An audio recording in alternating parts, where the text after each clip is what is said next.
Picture a radiant summer afternoon in an upscale Atlanta neighborhood.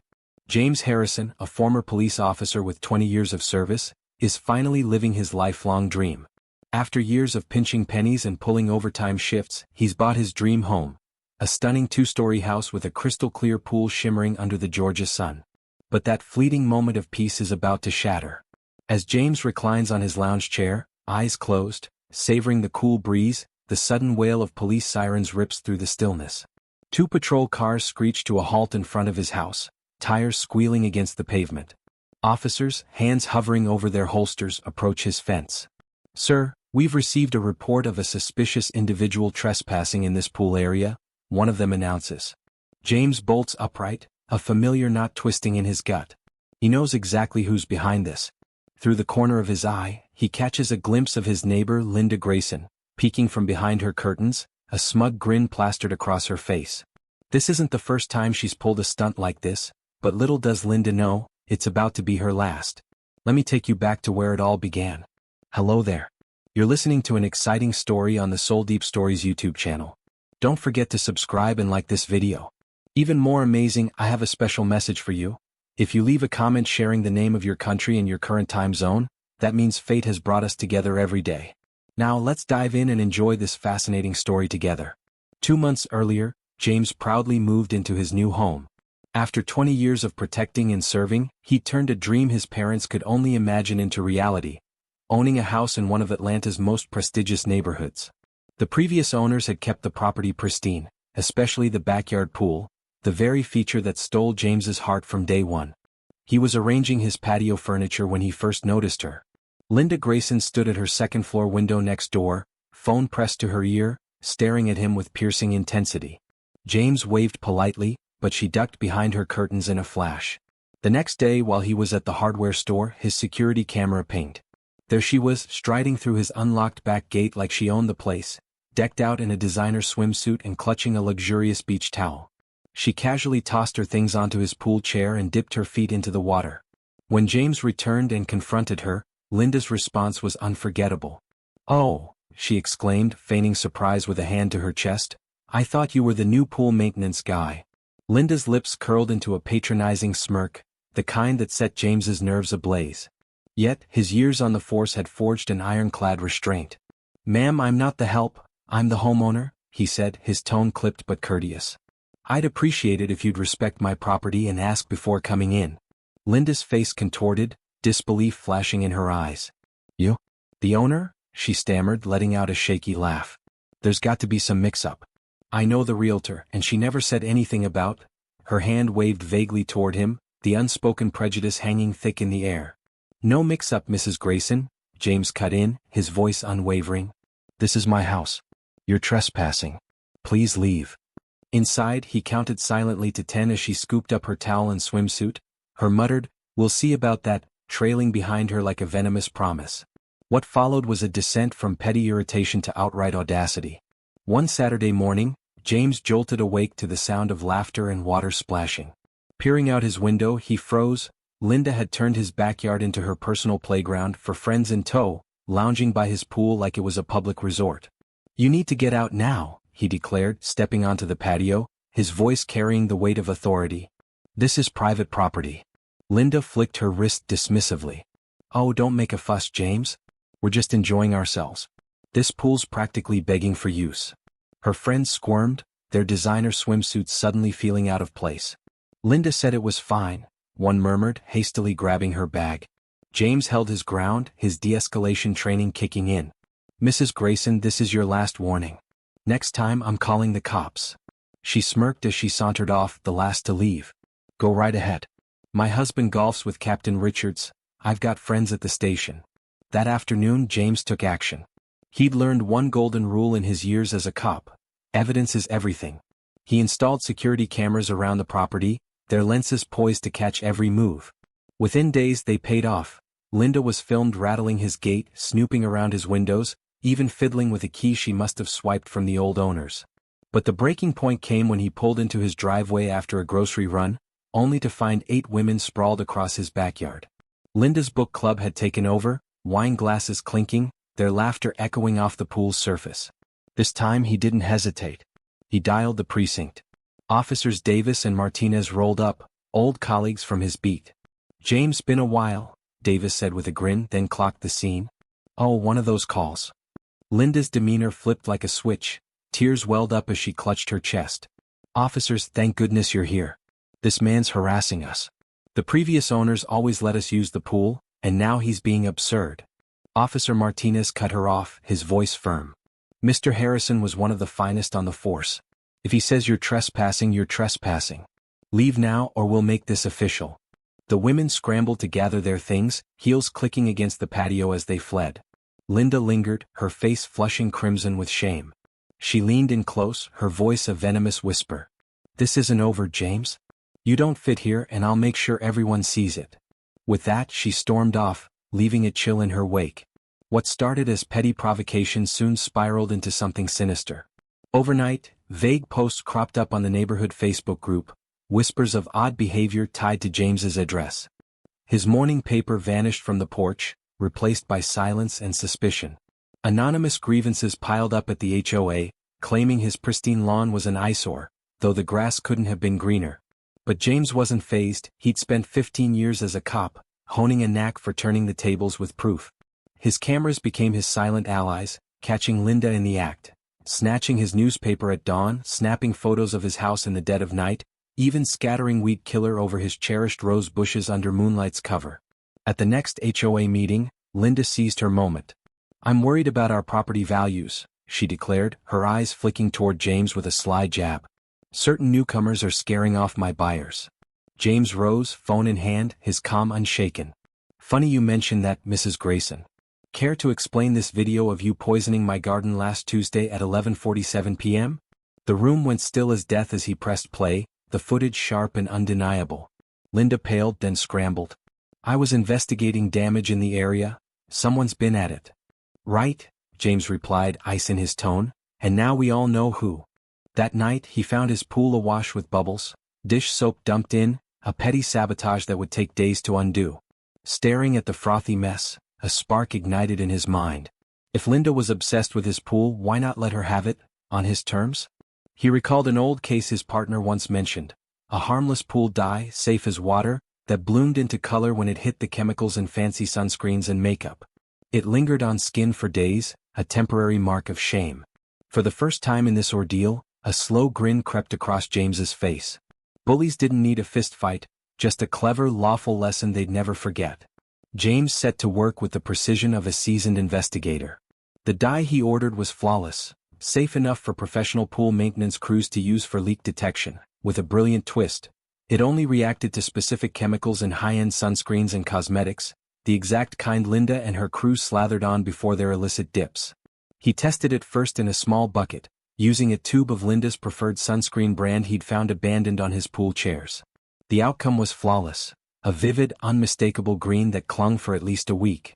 Non-toxic, non-permanent, just spectacularly mortifying. The timing was impeccable. Word through the neighborhood grapevine revealed Linda was plotting yet another uninvited pool party that weekend, a cozy get-together to boost local property values, she claimed, though everyone knew it was a jab at him. James prepared like a master strategist. He mounted 3 extra hidden cameras at varied angles, ensuring no corner of the pool went unwatched. The dye went into the water at the precise concentration the manufacturer advised. To any onlooker, the pool stayed pristine, gleaming like crystal, utterly inviting. That evening he spotted Linda in her backyard, phone in hand, gesturing animatedly toward his house. "Yeah, he's usually out all day on Saturdays," she said loudly, making sure he'd hear. "Trust me, it'll be fine. Bring your best swimsuit." James smirked to himself, and the next morning, he made a show of loading his car, letting Linda catch him, leaving. But instead of driving off, he parked around the corner, slipped back through the side gate, and settled into his home office with a perfect view of the pool. His security app buzzed right on time. Linda was probing his back gate. This time, no anger stirred in him. He simply sank into his chair, phone poised to record, and let karma take the wheel. At exactly 2 p.m. Linda strutted in like royalty. She breezed through James's gate as if it were her domain, trailed by 6 friends lugging pricey beach bags and sporting designer swimsuits. They arranged their little bash with startling efficiency, champagne bottles, gourmet snacks, and a Bluetooth speaker humming soft jazz. "Ladies, welcome to our Saturday sanctuary," Linda proclaimed, raising her glass. "What the new owner doesn't know won't hurt him."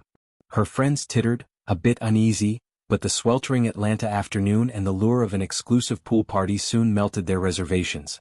One by one they smeared on their lavish sunscreen, the very brands James had tested. Linda dove in first, slicing the water with a graceful splash. "It's perfect," she called out.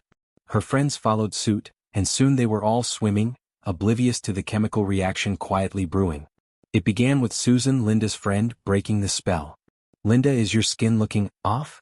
She stared at her arm in horror. Beneath the blazing sun, a distinct green hue was creeping across her skin. Linda glanced down at her own hands and let out a shriek that could have roused a graveyard. "What's happening?" Her usually pale skin was morphing into a glaring, unmistakable green, like a chameleon trapped in a St. Patrick's Day parade. Chaos erupted. The women clambered out of the pool, screaming, fumbling for their belongings. Their pricey makeup now streaked green down their faces, their meticulously manicured hands resembling something dunked in food dye. "My daughter's wedding is next week," one woman wailed, staring in horror at her newly green legs. "I'm supposed to be in pictures." Linda stood there, dripping and verdant, her face twisted in fury. This was intentional," she sputtered, eyes darting wildly. Then she spotted it, a hidden camera, its tiny red light blinking merrily like a cheerful taunt. The exodus that followed could have shamed an Olympic sprinter. 6 green-tinted figures in designer swimsuits bolting through the neighborhood, leaving wet footprints trailing across the sidewalk. The video hit social media like a green tsunami. James had edited it masterfully, opening with footage of Linda's earlier trespasses, then cutting to the pool party fiasco, all underscored by the same mellow jazz they'd played. Within hours, it racked up millions of views across platforms, with local news jumping on the bandwagon. "Trespassing Linda turns green with envy" became the trending headline. Security clips laid it all bare. Linda's repeated intrusions, her sabotage attempts, and finally her emerald makeover. Comment sections ignited with people sharing their own Linda tales, fueling the video's wildfire spread. Linda's real estate firm couldn't dodge the viral fallout. Their Facebook page drowned in green emoji taunts, and prospective clients questioned whether they could trust an agent who flouted property lines. By Monday morning they issued a statement: "We pride ourselves on respecting property rights. The actions in the video do not reflect our company's values." The neighborhood WhatsApp group buzzed to life. Residents who'd stayed mute during Linda's crusade against James suddenly spoke up. "She pulled the same stunt on the Johnsons last year," one typed. "Remember when she called the cops on those kids' lemonade stand?" The dam of silence had burst. But the sweetest satisfaction came when Linda, still sporting a faint minty glow, tried damage control. She posted a video to explain herself, but her green-tinged look only sent it viral for all the wrong reasons. "I was just trying to uphold community standards," she insisted, her glowing green face under the camera lights making her a dead ringer for a peeved wicked witch of the West. James didn't utter a word. He didn't need to. He simply savored his pool, offering a cheery wave whenever he caught a green-hued figure peeking through nearby curtains. Linda's bids to claw back her reputation only sank her deeper into a green-tinted pit. Her lawyer fired off a cease and desist letter, demanding James pull the video. His reply was curt: a montage of her trespassing escapades, complete with timestamps and police reports. "You can't prove that pool dye was meant for us specifically," her lawyer shot back in a follow-up email. But James's security footage, capturing Linda swiping his newspaper and sabotaging his rose garden, swiftly shut down that debate. The neighborhood vibe shifted dramatically. Folks who once dodged James's gaze now paused for friendly chats. Mrs. Rodriguez from across the street brought over her famous empanadas, her tone tinged with regret. "I should have spoken up sooner," she confessed. "Linda reported my Christmas decorations to the HOA last year, said they were too ethnic." The Johnson family next door opened up too. Linda had tried to force them to ditch their kid's basketball hoop, claiming it dragged down property values. Even Linda's closest allies began pulling away, especially those still sporting a faint green sheen. Linda's final stab at revenge flopped spectacularly. She attempted to rally a neighborhood meeting about hazardous pool chemicals, but only 3 people showed, all wearing green ribbons in silent solidarity with James. The icing on the cake came when Linda's husband was overheard at the local golf club. "Do you know how tough it is to seal a real estate deal when your wife's literally green?" he griped to his buddies. "She can't even show houses, People keep asking if she's okay. James stayed cool-headed throughout. When reporters pressed for a statement, he just said, "Everyone's welcome at my pool so long as they ask first." His subtle smile said it all. 2 weeks later, a for sale sign sprouted in front of Linda's house. The last traces of green had faded from her skin, but her reputation was stained beyond repair. Linda started taking the long route around the block to avoid passing James's place, especially during his weekend pool parties, events that had become a community staple. James hosted them with care, sending out proper invites, setting safety rules, and serving up his legendary grilled ribs. Kids splashed around gleefully while parents swapped stories, forging a real neighborhood bond, the kind Linda had claimed to champion but had actually torn apart. "You know," said Tom from 2 houses down, helping James set up for a Labor Day barbecue, "I've lived here 20 years, and this is the first time I've actually met my neighbors." The pool glimmered innocently in the background, a quiet witness.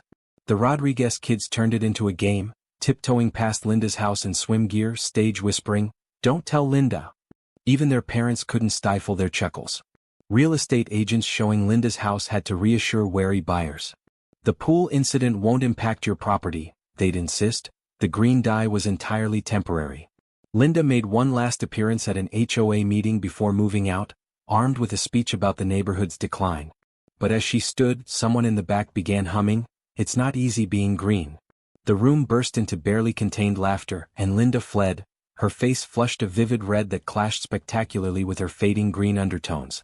The day Linda's moving truck rolled away, James raised a glass of lemonade in his backyard, not to toast her exit, but to savor how standing up to a bully had knit his community closer together.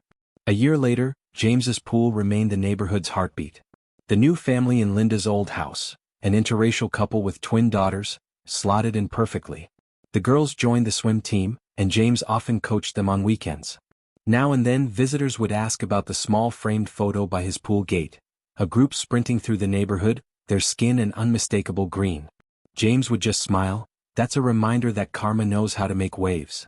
The security cameras stayed put, but now they captured different moments: birthday bashes, swim lessons, and neighbors sharing summer nights.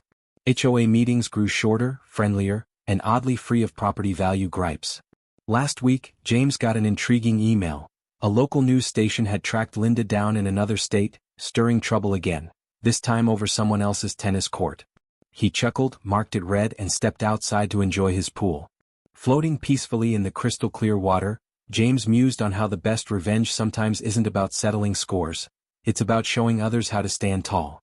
His pool had become more than a luxury, it was a symbol of holding your ground with dignity and grace. If you've ever faced a Linda in your life, take note.